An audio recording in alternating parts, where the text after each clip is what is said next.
악인에 대한 저주, 악인에 대한 저주라는 제목으로 하나님의 말씀을 증거하도록 하겠습니다. 오늘 본문은 대적으로 인한 두려움이 있을 때 지은 기도입니다. 아는 대상이 나를 뒤집어 놓습니다. 그러니까 배신입니다. 그래서 아는 사람이 배신을 하기 때문에 분노심이 생기는 것입니다. 그러면 누가 배신을 합니까? 나에게 가장 가까운 사람이 배신을 한다는 것입니다. 그래서 성경을 읽을 때 다윗을 보면요, 마음이 참 아픕니다. 가장 친한 사람들, 사랑하는 사람들이요, 다 다윗을 배신했습니다. 먼저 부모가 배신을 했습니다. 시편 27편 10절을 보시면 내 부모는 나를 버렸으나 여호와는 나를 영접하시리이다. 사무엘 선지자가 기름을 붓는다고 했는데 아버지 이새가 다윗을 부르지 않았죠. 아버지에게조차 버림받았었던 인물이 다윗이었던 것 같습니다. 그리고 아버지뿐만 아니라요, 장인에게도 버림을 받습니다. 이 장인은 버린 정도가 아니라 주로 창을 던졌습니다. 그렇죠? 혹시 창 던지는 장인 보신 적이 있나요? 다윗은 그렇게 살았었던 것 같습니다. 또 아내 미갈도 돌아섰고요. 그 다음에 아들 압살롬까지도 아버지를 배신해서 구테타를 일으켰습니다.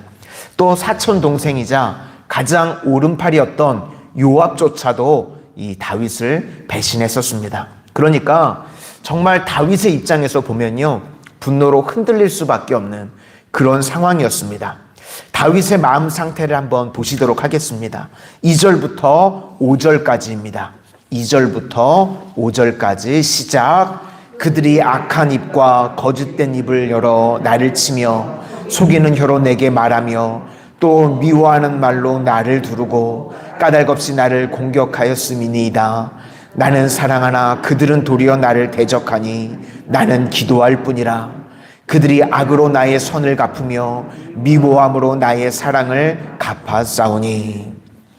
그래서 이제 6절부터 13절까지가요, 이 저주에 관한 내용인데, 이것이 다윗이 저주를 했다 이렇게 볼 수도 있고요. 또 대적들이 이런 저주한 것을 당했기 때문에 이렇게 표현했다 이렇게 볼 수도 있습니다. 왜냐하면 이 17절을 보니까요, 그가 저주하기를 좋아하더니 그것이 자기에게 임하고 축복하기를 기뻐하지 아니하더니 복이 그를 멀리 떠났으며, 이걸 보면 대적들이 한 말을 인용했다 이렇게도 볼 수 있는데, 그런데 정설은 다윗이 저주했다, 이 저주를 쏟아부었다, 이것이 정설입니다. 그러니까 고난을 당하면요, 마음에 여유가 없고 여백이 없게 됩니다. 그러니까요, 누가 뭐 한마디만 하면요, 거친 말이 바로 그냥 마음에 여백이 없기 때문에요, 이 쏟아져 나가게 됩니다. 그래서 주위에 주로 거친 말들을 하시는 분들을 보면요, 너는 믿는 사람이 왜 그러냐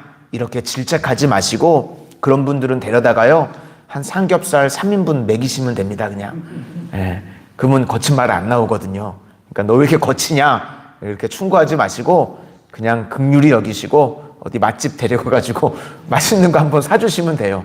아니면 그냥 집에 가서 재우든지, 너 좀 일 좀 자야 되겠다, 그렇게 하시면 됩니다. 그래서 어떤 사람이 좋은 사람이냐면 주위의 사람들에게요, 마음의 여유나 여백을 보장해 줄 수 있는 사람, 그런 사람이 좋은 사람인 것 같습니다.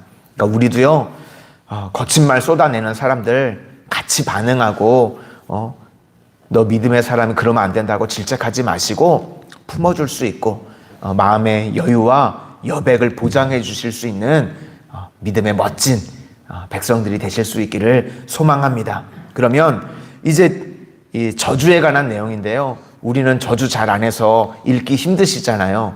다윗이요, 저주는 이렇게 하는 거다 라는 걸 모델로 보여주는 것 같아요. 어떻게 저주를 했는지 6절부터 13절까지 이게 저주다 라는 걸 다윗이 보여주는 것 같습니다. 6절부터 13절을 한번 보시겠습니다. 시작. 악인이 그를 다스리게 하시며 사탄이 그의 오른쪽에 서게 하소서.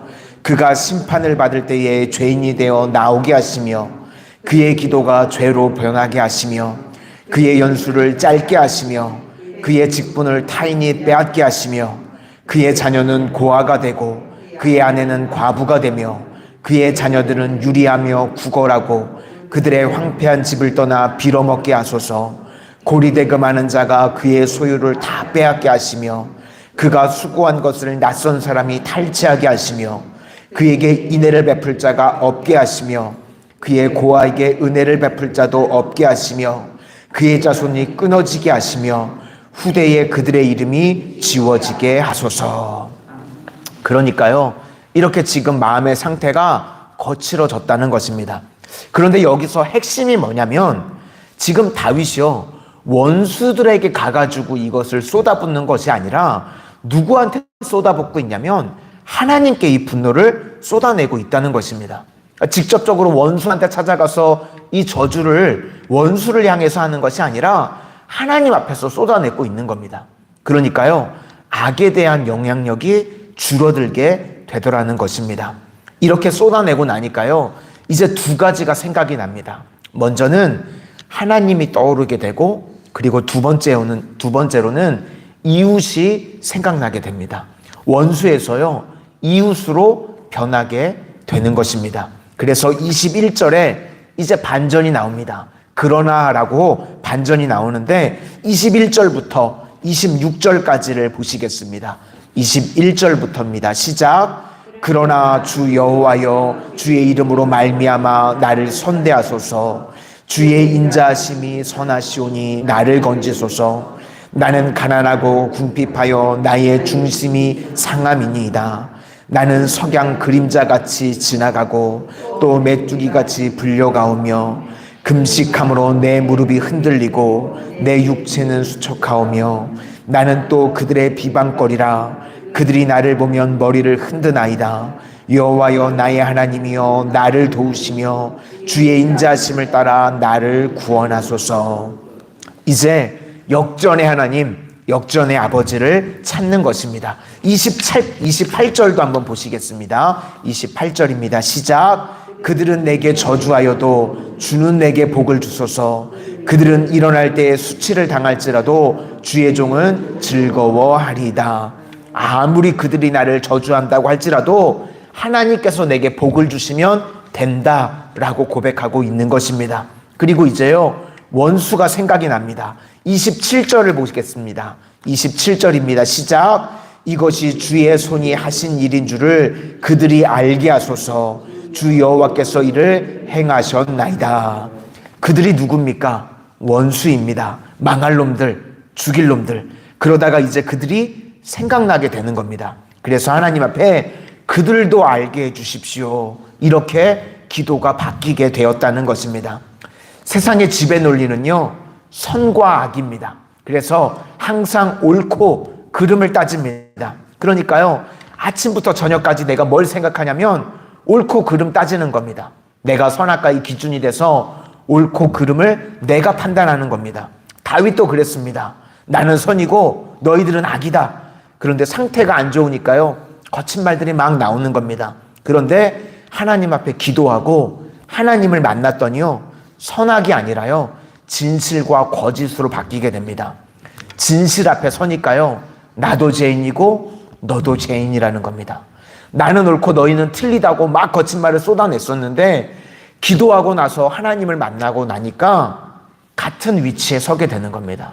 나도 죄인이고 너희들도 죄인이다. 똑같아지는 거죠. 그러니까 모든 자가 은혜 안에서 이거를 깨닫게 해 주십시오. 이제는 원수가 아니라 같은 위치에 있게 되는 것입니다. 이것이 바로 기도라는 것입니다. 그래서 그 다음에 악인의 샘플을 보면서 자기를 발견합니다. 악인이라고 막 저주를 했었는데 그게 실은 내 모습일 수도 있구나 라고 다윗이 깨닫게 되는 것입니다. 16절을 보시겠습니다. 16절입니다. 시작. 그가 인자를 베풀 일을 생각하지 아니하고 가난하고 궁핍한 자와 마음이 상한 자를 핍박하여 죽이려 하였기 때문이니이다. 그러니까 이 죄라고 하는 것이요, 인자를 베풀 자, 이 도울 자리에 있으면서도요, 돕지 않고 자기만을 위해서 살아가는 것, 이것이 죄라는 겁니다. 그런데 이거 누구나 이러지 않습니까? 그렇죠?